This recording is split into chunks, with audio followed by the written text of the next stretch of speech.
আবৃত্তি করছি ঈদের একটি চমৎকার কবিতা ছেলে প্রশ্ন মায়ের উত্তর। লিখেছেন কবি লুৎফর রহমান মিলন। ঈদের দিনে শ্যামাই খামো আমি, আইচ্ছা মাগো শ্যামাই কি খুব দামি? শ্যামাই তো বাপ বড় লোকের খানা, গরিবরা খায় পান্তা বাসি। গরিব হইলে সেমাই চান মানা।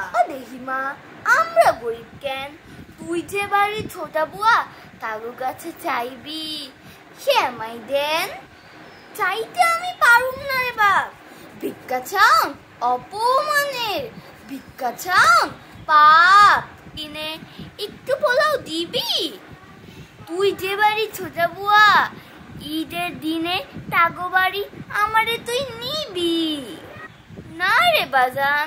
বিবি সাবের মেজাজ অনেক কড়া, তাগো বাড়ি দামি দামি জিনিসপাতি ভরা। নষ্ট যদি করস বাজান দামি কোনো জিনিস, চাকরি আমার ফিনিশ। কিছু নষ্ট করুন না রে মা, আমি খালি পোলাও খাইতে চাই।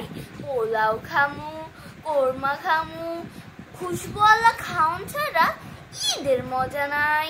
মায়ের দু চোখ হয় যে পুকুর, সে পুকুরে জল ছল ছল করে। মা কেমনে বুঝায় ঈদ আসে না সবার ঘরে ঘরে। ধন্যবাদ।